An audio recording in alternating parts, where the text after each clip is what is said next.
I can't tell you how important that is, because doing the right thing maintains or retains or actually establishes trust. Mm-hmm. And if you don't have trust with anyone, right, with partners, with my team, with our clients, you can't build anything. Hey everybody, thanks for checking out Be Original with Isley Creative, where we take a behind-the-scenes look at the world of effective marketing. Thanks for tuning in, and we hope you enjoy. Hey everybody, and welcome to the Be Original podcast. My name is OJ. And I'm Christian.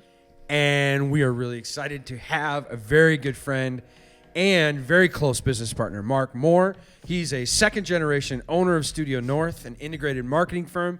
He's a husband. He's a father of 6. Woo! He's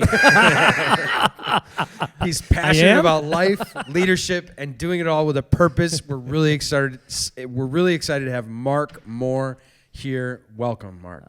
Thank you guys for having me. I love when you said close partner, man. You guys rock, man. Oh, love awesome. being with you guys. Thank you. That's great. So we kind of touched on a lot of things this weekend. We were kind of emailing back and forth, and you sent over some stuff, and I brought it in this morning, and as we were getting ready for the show, I read it to Christian, and it was just really fun. It's interesting to hear your I don't know, it's refreshing. Okay. I think is the right word to say to describe it. But I love this first thing, and I want to know more about this, because we talked about second generation owner. So I want to learn. Let's go back to the beginning. Okay. I want to know, like, how did Studio North start? Yeah. You know, what was it about when it's first started? And because I'm sure it pivoted and it's transitioned to what it is today. So why don't you give us a little bit of a backstory on that? Yeah. So first of all, my father, he was a craftsman, right? He was back in the 70s. He worked at a printing company, and he did film separation. You guys probably have no clue what that's about, right? But back in the day, there were like art boards and overlays, and they created films to then, right, put it on the printing presses, make plates, put it on the printing presses. He and another guy had gotten together, and during the lunch hour, and they're like, hey, we could do this. We could start our own business. And so scraped together some money, second mortgaged the homes, and they're like, let's start this business. And it was up in Waukegan, on Sunset Avenue in Waukegan. They opened the doors. They worked all weekend. They got in the equipment. They set it up. At 3 p.m., my dad said, him and the other guy, the partner, came and said, we're officially open for business. And then they looked at each other and said, hey, which one of us knows how to sell? Yeah. And they're like, that's awesome. So next thing you know, they're in the phone book. They're calling friends and family and like, do you have any marketing work we could do? So that's how it started. So that's awesome. Yeah. And your dad and business partner, how long were they in the business before it transitioned? Yeah, actually, well, they had separated. They started it officially in 1978. Okay. They split up in 85. I graduated school 86, so I've been around the block here. Yeah. So I'm double nickels, man. So I'll give the age now. So what happened? Yeah, so in 86, I'm like, I'll never work for my dad, that type thing, right? Sure, I was too proud, and finally in 88, I was like, yeah, I'll be part of the business. And so I came on board, and I'm like, oh my goodness, this business is great. I had spent a few years at some publications, doing pay stub, and then I had gone out, had done really, really selling ad space. It was kind of crazy. And so when I got to the studio, I'm like, this is incredible. And I'm like, hey, literally 6 months in, I'm like, Dad, I don't know if you'll ever leave me the business or not, but I'd be open to buying some of it if you would sell me half of it. Yeah. He's like, yeah, right. That ain't going to happen. That's hilarious. Yeah. So I kept annoying him and nagging, and finally in 91, I had the opportunity. He's like, okay, you can come up with money and you can come up with a plan. let's put something together, and that's what we did. So we put something together there. That's awesome. And then I had the opportunity in '93 to buy out the balance of the company. And so how did that transition affect yours and your dad's relationship? Wow. Did it affect it at all? We didn't talk about this question. I know. I'm sorry. That's like super personal. This definitely might be another episode of something, right? I love it. Yeah. So it was terrible. It was from 91 to 93. Those 2 years. Yeah. Well, we were 50-50 partners on paper. He was still dad. Sure. He ran a company for over 10 years before I got there successfully. Yeah. So he just made decisions and didn't ever include me. And I'm like, so what part of 50-50 is this? And then it was awesome. It was brutal. Yeah. Imagine. Just speaking candidly, I was about ready to get back out of the deal and do my own thing. Well, it's a good thing you didn't, obviously. No, yeah. Well, yeah. So 93 started the adventure that Mark Mohr's Studio North and the new leadership and how bring us now kind of full circle where you're at today, like how that obviously it's been a long time, but what's been some really important pivotal moments in that time.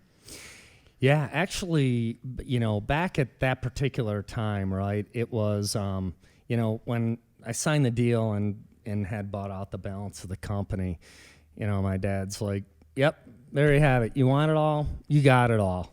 Crap included. And I was like, oh, you're just bitter right now. This is what I'm thinking in my head.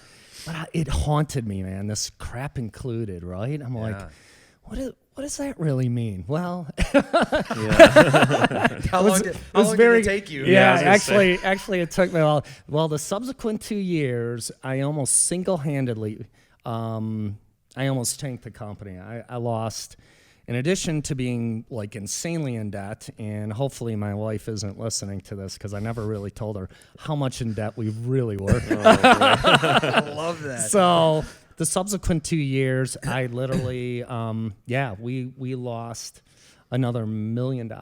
And I'm like, or my early 30s, and I'm like multiple millions of dollars in debt with the loans, and now I'm tanking the company, and that was crap included, right? Yeah. So that's interesting. I was humbled. I went in thinking, I understand, like, okay, I'm going to take it over. My younger generation, my dad took it to a certain point, but I really know. Like, I really know how to lead the company well. Yeah. And so, but I didn't. I thought that now because I was the sole owner, I am now instantly a great leader and I know everything. It was like this false sense of like craziness. So, and the big reveal to me is it's like, one, Mark, everyone doesn't work like you work. Everyone doesn't think like you think. And basically the bottom line was you are not nearly as good at as everything you think you are. But I'm like, but I'm the man. I'm the dude. I'm the leader, right? Yeah. So I should be great at everything. You have to be. You feel like. Yeah, right. I feel like we can relate to that. Even though we didn't take over a business, we started a business. We both came from, like OJ had a business before this, and I was working in production and marketing agencies before this. So, you see it all and you're like, oh, I won't do any of that. And I'm going to do it like this. And then you walk into it and I was like, this is how we're doing things. And OJ's like, this is how we're doing things. And Oates and our other partner at the time were like, this is how we're doing things. And we had 4 partners to start. Whoa. And I don't think any of us agreed on anything in the beginning. Yeah. But it was one of those things that over the last few years, you're recognizing your downfalls and that you don't know everything, and it's interesting because it's a similar you have to shred it all down to nothing. You do. what yeah, we didn't helped know you? what we were doing. Yeah. I still don't think. Yeah. We're Still figuring it out. Oh, me either, man. Yeah. You think- Okay, so Hey, just because I'm doing this right now, man, doesn't mean Yeah. I got it all figured out. No, I get like, that. oh, it's working right now. Yeah. Right. We'll see what happens This next year. minute, yeah. Who would you say is a big? I mean, I don't know. Maybe it's not. Maybe it's not the same for you, but there are certain people or certain things in my life that stand out like that. Those were pivotal moments, or those were words of wisdom, or those, mentors, or what did you have along the way that really helped you kind of process and deal with a lot of the stuff that you're talking about? Because I don't think it's abnormal for business owners or anybody that's starting off, or whether they bought a family business or they're just starting on their own. I think we all deal with the same,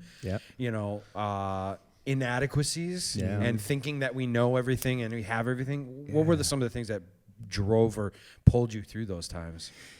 Yeah, I really, at that time, I was so young and I had too much arrogance and pride in me that I didn't reach out to others, right? So really, I mean, my faith was, it was really the anchor. It's, and it was my faith that just helped me to just persevere and work through it. There were conversations with Maggie, my wife, and I would share some stuff just to get just a perspective.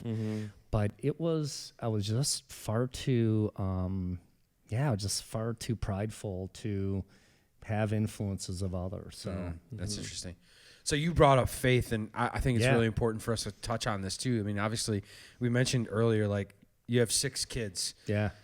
What's that about? Yeah. Like, you take medication? Exactly. I have 4, so I kind of get it. Right, but, I honestly, it's interesting because that's one of the things that I remember the most about you was the first interaction that we had. We were sitting in Studio North's conference room, and you had mentioned you started telling the story of your son, and it was very cool to watch your son walk through the door then and see him, because he had just, I think when we had met him the first time, he had just started his internship at Studio North. I don't know if he's still there, but he had just started his internship, and I thought it was really, it was awesome. It was really refreshing to see that, because, I think we take that aspect of our lives for granted because we see it every day, like the faith aspect and how that all encompasses everything that we do, but it doesn't necessarily have like this outward, like, it's not like a pushy thing, like we're pushing it on everybody, but it definitely is something that's obviously affecting us. So I want you to tell the story of your son, because I think that's really cool, a really cool story. So really the start of it, I got to give credit to my wife, Maggie. I mean, we had our 2 girls, right? And then one day I come home, right? What do I do? I'm usually late. So the first thing, I come home and I go right to the kitchen, the fridge, and what's in the fridge, right? But I saw my wife sitting on the couch reading something. I'm like, hey, Mags, what are you reading? And she's like,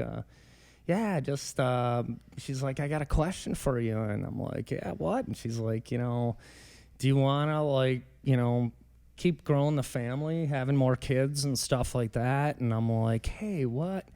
And I'm like, what? We got our couple girls, aren't we good, right? So she's like, no, let's be honest. You looked at your watch, you're like, right now? You want to go right now? Oh, dude. That is the truth. Yes. That is the truth, man. I love it. I wasn't sure how much of a family show this was. But she's like, I was with this lady, and she had kids who didn't necessarily look like us. And she's like, I just thought that was amazing. My wife, her parents were immigrants. And so she's just, she's like, what do you think of maybe adoption? I'm like, whoa. I'm like, hold on. We're dating, you never talked about adoption. We're engaged, you never talked about adoption. We're married with no kids, never talked about adoption. 1 kid, 2 kids. I'm like, so why now? And she's like, well, this lady said to me, like, hey, you can do this too, And Maggie's like, wow, I don't know, just someone giving that message, like, you can adopt. You can do that. That isn't just for other people, right?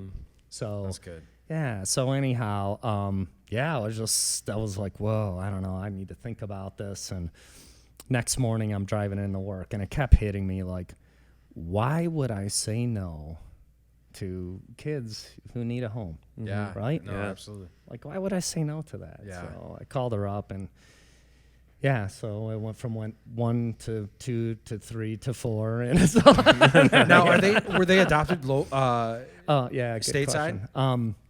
So our first son Marcus, he was Southside, Chicago. So, and then our son Matthew, I think you ran into at the studio, right? Yeah, he was born in Haiti. Okay. And it was kind of a crazy story. So we had Marcus, we had Matthew, right? We had our 2 girls. Like, oh, this is cute little family. It's all working out.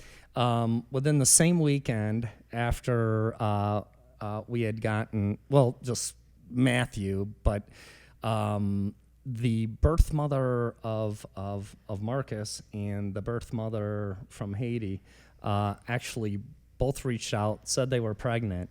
And then they just said, "Hey, when we have our kids, like, will you take them into the family?" Wow. And so that's how Mackie and May came to be a part of the family. Wow. So that's how we went from kind of 2 to 4 to 6. So, Dear Lord, yeah. Man, you are a saint. Your wife is a saint. Yeah, she's the saint. She's a saint. So good for her. Now Okay. you know why I work so much. Yeah. Oh, That's good. Well, okay, so now it comes full circle, because the reason I wanted to talk about that is I think it comes full circle because I think the interesting part about Studio North is you guys have a non-for-profit that you deal with, and there's a lot of purpose behind what you guys do. You guys have some really big clients, and you have some really great opportunities, but I think what's interesting is you have a sign in the front of your office when you first walked in, and I think that sign translates to all of your purpose and marketing that you guys are currently doing, even with your clients. So I want to talk a little bit about that. So I guess we can talk about your non-for-profit first. Like, what is that about? What is the purpose of it? Yeah, so that's called Inspire 180. That's a nonprofit my wife and I started ourselves. It was really, it came out of, having gone to Haiti, our eyes were so opened up to the rest of the world, right? The majority of the world, right? So forever I'm like, everyone lives like us. And even though I hear these stories and stuff like that, it's like, that is not accurate, right? There's whatever, like the majority world lives on less than $2 a day. I mean, like I know that fact. I've seen the stat. I've seen the trend literally hundreds of times. But when you go to a place and you really experience that, it's like, oh, wow. Yeah. Really, the majority of the world does live this way. And that's tough. And so we started taking teams, to Haiti, and then we went to East Africa and parts of India, and out of that, some folks would come up and go, "Boy, I'd love to donate to that." And one person was like, "Hey, are you a 501c3? Can this be a tax write-off?" And that was actually the catalyst for my wife, why my wife and I started the nonprofit, right? So it was just like, hey, this should be a tax benefit to others. But it ended up transforming into something where we take teams 1 to 2 times a year to developing countries, and just to create awareness around how the majority of the world lives. Yeah, that's awesome. Does that make sense? Yeah. So then the sign in your lobby. Make it matter. Yeah.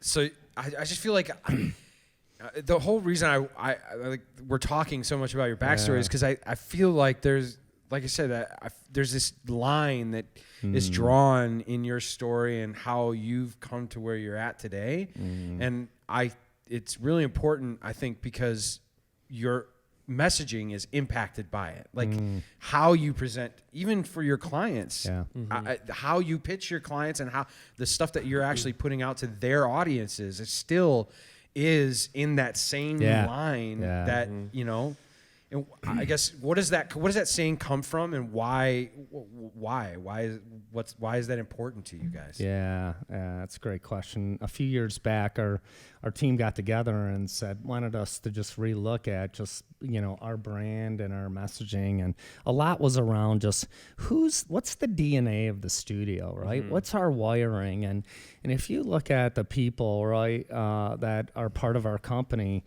it's things matter, right? Mm-hmm. And it isn't a job. They want to make impact and they want to have influence, right? Mm-hmm. With the giftedness that they have in our marketplace. And mm-hmm. so the team had come up and said, hey, how about make it matter? There were several options, and was like, oh my gosh, that's it, right? So. Yeah. We want to do things that matter, and especially the marketing industry, right? There's just so much.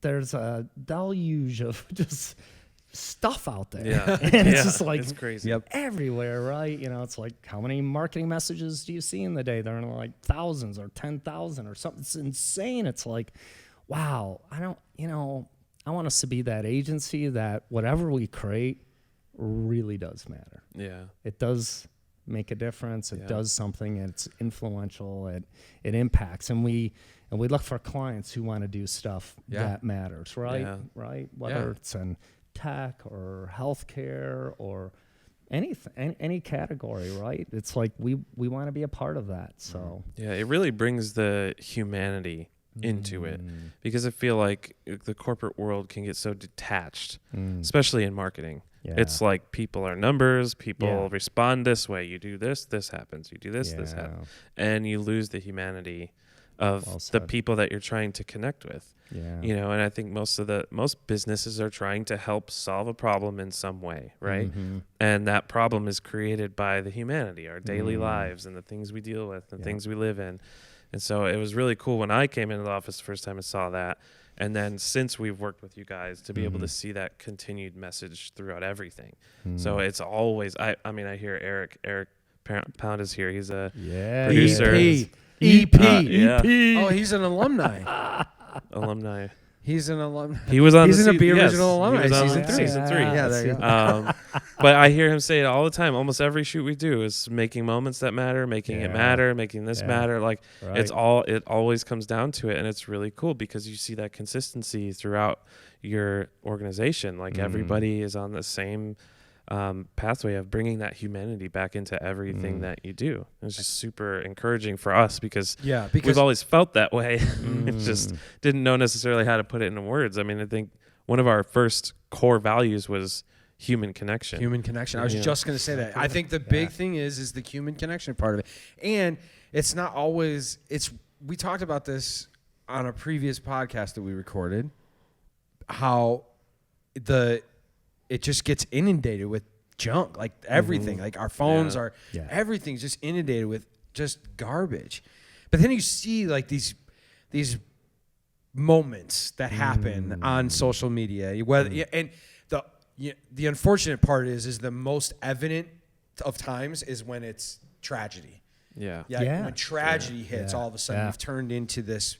All of a sudden now it makes most sense to be in the moment, but it doesn't always. I mean, it always needs to be like that, right? Like we're humans. Like we want to connect with people. Yeah. Like your story. Yeah. Going from 2 kids to 6 kids and adopting 4 kids. Like there are families. We know families too. Like that have experienced that and gone through it, and it's changed their lives forever. Yeah. Like people want to know about that kind of stuff because I have 4 biological kids. I can't imagine adopting any more right now. but they're your kids. That's why. Oh, that's true. They're like you. Yeah, you're right. I couldn't imagine another OJ here in the office. Kid. That's what my wife says. That's what my wife says. I want to go back to this email that you sent too, because I thought this was interesting. You said the studio lives by the Harvard Business Review Code, and emotionally connected customers worth twice as much as a highly satisfied customer. Connect with the emotions that make people buy. I thought that was really interesting. How does this influence your approach to client stuff? Yeah, well, it ties in a bit with the human, right? When we say human to human, H to H, we tie into that, right? So, right, we live in a society where, and there's such focus on a highly satisfied customer, right? There's surveys, you're doing everything, you're trying to refine your processes and systems so much, right? Just to have a highly satisfied customer. But when that particular quote, right, that an emotionally connected customer is worth twice as much. Man, it's crazy because everyone's just focused on was it a good experience at the car dealership or whatever, right? It was like the survey or you're highly satisfied. And it's like, wow. And that's important. Sure. Yeah. But really, again, now let's go to the stuff that matters. Yep. Being emotionally connected, that matters. That matters, and so we try to do that in our marketing. What we're creating from a marketing side is there that human connection? Is there that emotional connection? Because now all of a sudden you're vested, right? And now you're open to having an interchange with a client in what they have to offer. There's just an openness that's different. Yeah. And that's stuff that, frankly, breaks through the clutter. Absolutely. Yeah, absolutely. I think that's part of the reason why, too. And I think it's gotten a little bit weird now, but I feel like the influencer marketing side of things, I think that's where influencer marketing has been really successful because it's the inside. Yeah. You're taking it from a person that you know and trust, that you've watched, that you've gotten to know. Like, if you feel part of their family, that's why I think there's so much value in that type of marketing. Yeah. But I still think companies have struggle with that approach. Because it's all about numbers. I feel like it's still consistent with numbers. Oh, yes, man. That's you struck a nerve with me, right? Yeah. And that's about, companies are all about scale, scale, get larger, right? And and if we have highly satisfied customers, we'll get larger. And it's like, man, there's this thing where, I don't know, one meeting a year or two ago, I was frustrated and about hearing the word scale, and we just want to be larger or whatever. And I'm like, boy, does anyone ever scale with soul? Yeah. Scale the depth. Yeah, right. Oh, that's good. And that's where that emotional connection side of it too is like, I get it. We got to grow and we don't have to grow. There's a lot of fulfillment in growth. It feels good. I don't know. I know when we're growing, it feels great and stuff like that. So I get it. However,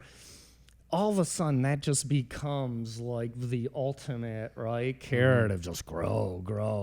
And it's like I think you lose that emotional connection. I think Absolutely. You lose the realness, Yeah. the human aspect of it. Yeah. And so, hey, an organization that can grow into a monster company and be able to retain their soul, that's a company that I would love to emulate. Yes. That's good. good. It's building a root system rather than just decorating the tree. You know what I mean? Like, that's Exactly. And I think, honestly, I think some of that perspective comes from a basis in faith too. Like we understand. I mean, even OJ and I were talking about it the other day of when we have like lulls in work and it gets tough and like, people just have that, power through it mentality, which we do it every time. But recently it's I think our own faith has kind of boiled up more in how we get through this. It's understanding like we're building a deep root system here and we're going to trust and move forward and persevere, like you were saying. And that's driven a lot of what we do. And I think that it's the same principle in clients. Studio North's a perfect example. You guys have clients that you've had for a very long time, and that's a deep root system. You've developed a deep relationship and a connection with these clients because you're developing that connection with their clients, right? Their customers. Yeah. And I think that's always been a goal of ours. Like, we're in a world of quick turnover all the time. And if you can develop deep roots, then you don't have to have that. Yeah. So well said. Yeah, I think it's really cool, and I think that's why we enjoy working with you guys so much because we feel Likewise. connected. Like we feel like we connect on that level, and it's hard to find that, I think. Yeah, you took the words right out of my mouth. I feel like the reason we work well together for the last year, 2 years, 2 years ish. Yeah, I mean, I think one of the reasons is obviously we get along really well with EP, and he kills it, and we just come in and like karate chop everything that we do, and it's great. But I think the true reason why we do so well together is because we have a very common purpose in everything that we do, and obviously that's what drives us to do better. Yeah. If that makes sense. Yeah, it does absolutely. make sense, man. It makes it easy to work together. Right. Like you're on the same wavelength. Yeah. And that's hard to find. It's hard to find. And we could sit here as business owners and look around at other businesses doing the same thing, and they're getting this client I've been trying to get forever. Well, maybe that client just doesn't fit. You know what I mean? Yeah. Like maybe it's just not a good fit, and maybe we're avoiding some headache, right? Right. And then you're off looking for the next person, and we've talked about this on a few podcasts. It's like not letting that stop you, understanding that there are people out there that are a good fit and that are going to have that same mindset of making things matter, putting the humanity into it, and it's not just cranking out useless things, Right. So and just caring for it. I think you end up caring for your clients on a deeper level because you care about their budgets, and that's one of the things that we push a lot is like we want to work within your budget and accomplish what you want to accomplish at the same time. It's not just a paycheck to us, Right. It's we care we'd rather you spend a smaller amount of money and get something that you really need than spend a bunch of money and it doesn't go to the right place, isn't used the right way, doesn't matter to anybody. The difference between a 30-second TV commercial on a local channel and a social media campaign that is probably a tenth of the price. Yeah. You know what I mean? I do. So it's one of those things that I think when you think with the humanity and you act with it and you develop that root system and you start to learn and understand your clients and the people that you're communicating with, you care. Yeah. It creates an empathy. Yeah. So I think it's just really cool, and that's something we're always trying to figure out. How do you navigate those waters, in a vicious industry like marketing? Truth. Okay, so I have to ask you this question because I want you to elaborate on this because I took this one way, but I feel like it could be taken a different way. We do a pre-interview thing with all of our guests, and we ask them to send over topics and things, and Mark sent over some stuff, and that's what I'm getting this from. He said, listen to your clients, but make sure you really hear them. I asked Studio North for a bicycle, and they built me a rocket ship.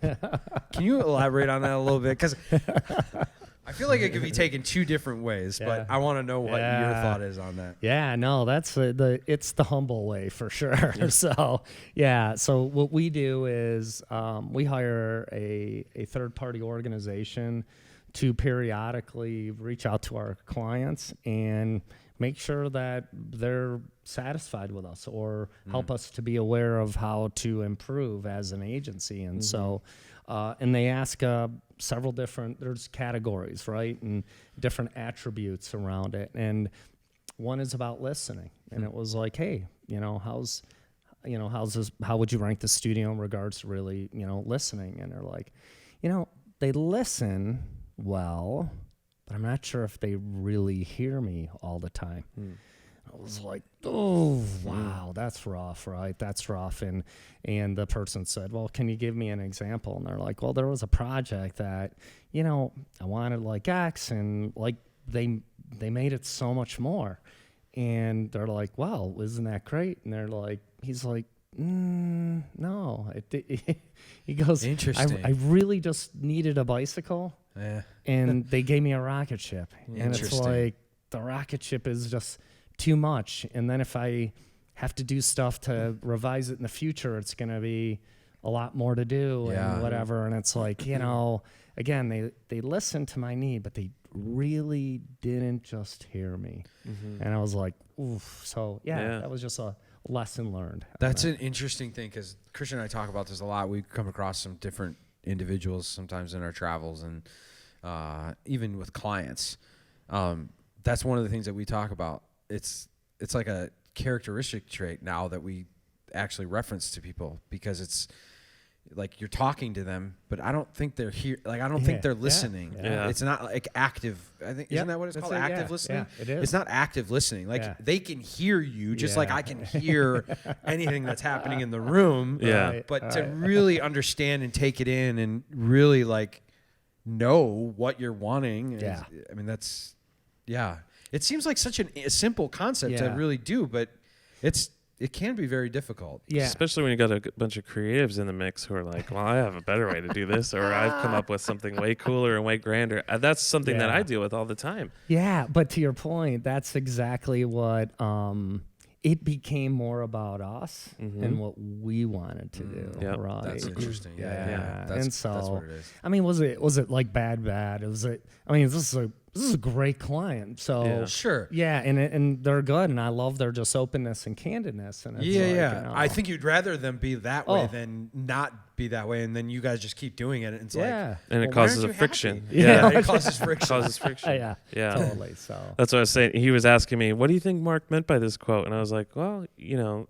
exactly what you said, or like, what was the other? I'm curious. or over delivering." Like you wanted a bicycle, and we're gonna pack this rocket into the same budget. You know what I mean? Yeah. And like it's the same problem whichever way you look at it. And I was like, well, maybe you could give him a moped or a motorcycle, but not a rocket ship. Right. You know, like one of those things where you can go above and beyond, but you need to be in the realm of what they've asked you for, right? Exactly. And let's let go, just kind of keep peeling away at this a little bit more. You know, I'm going to my buddy's house around the block, right? Mm-hmm. Well, taking a bicycle versus a rocket ship, which one is like, exactly. Or having the people that know how to use it, or, you know, like it's, you know, most people know how to ride a bike. Yeah. Not most people know how to operate a rocket ship, you know? So it's within the confines of the use and where it needs to be and how it needs to perform. And there's a difference in excellence. It doesn't mean, it's how you, maybe you presented the bicycle better than they expected. And that's something that nobody will argue. Yeah. But when you didn't give them the 2 pedals that they asked for, you give them 1 or you give them 3, you know, they're like, what do I do with this third one? Like, for sure. You know, and that's something that I totally get, but I think is very hard when, you know, you're like, well, you're hiring me as the expert in the area, in the field, but you are also an expert in your business. Right. You're more of an expert in your business than I am. Right. You know, I just know how to present things to people, but you know your business. Yeah. And so I think that comes into that listening and just actually listening. What is the need? Because if you need a 30-second social media spot, I'm not going to make you a 15-minute documentary, you know? Right. Even though a documentary might be more fun for me and cooler and whatever, and we can make a film, you don't need a film. Yeah. You actually just need your iPhone. You know? Exactly. Here you go. This is what I'm going to give you. Here's your iPhone. Here's a tripod. This is what you need to do. Don't spend the money on us coming in and bringing 3 cameras and a bunch of lights. Yep. You know? Right. So we've been learning that too over the last few years. So one of the things I like to do with our guests is talk. We talked about a lot today. Yeah. Okay. So I want to give our audience, your audience, something tangible to take away from this. So let's talk about 1 or 2 things that we can take from this talk that we can apply to either our everyday life or our business life or business growth or, talking to our clients, those types of things, or some things that you live by. Like, what is it that drives Mark? What is it that drives Mark's business? You know, what is it that is going to help other people? Because I think there's a lot of people in our similar circumstances and situations where sometimes we just want to hear it from other people that they're dealing with the same things that we are. So, yeah, I mean, a few things came to mind, right? We talked about a few topics around that, human connection, emotional connection, right? Listening. There's so many areas. I mean, just to me, just principles to live by is you've heard it a billion times, but just do the right thing, right? So that's I can't tell you how important that is, because doing the right thing maintains or retains or actually establishes trust. And if you don't have trust with anyone, right? With partners, with my team, with our clients, you can't build anything. You can't build anything great. I mean, especially over time. So maybe short term, but that's the quick solution. So integrity first mindset is where I live by. That saying of looking in the mirror and wanting to make sure that who you're seeing in there is someone that is doing the right thing. Sure, is not cutting corners. Any of that is just that's where I'm at. I don't want to be done with my career in life and think anything, but I may have not been perfect all the times, but if I live by trying to always do the right thing, man, I'll feel very satisfied and fulfilled for that's good in my career. That's very good. Yeah, you nailed. I mean, it's integrity. That's the first thing, obviously. Well, awesome, man. Yeah, we talked about a lot of cool stuff today. Awesome, man. Yeah, thanks, man. We had fun today. I feel like we got to know each other more. Yeah, and what's funny is this guy. The first thing he his first email to me was, "FYI, I'm not the greatest on camera." And I'm like, please, you're great. After this, I'm like, "What are you talking about? This is great." You ask him, man. No, this was He'll great. validate that. This was great. All right, guys. Well, thanks so much for joining us on the Be Original podcast. Be sure to like, comment, share, hit the bell, do all the cool stuff, and ding ding. We'll check you guys out on the next episode of Be Original Podcast. Peace. Out. Yes. Thanks again for checking out Be Original with Isley Creative. We hope that this helps you put a little more you in your marketing. Catch a new episode every week right here on the Be Original Podcast.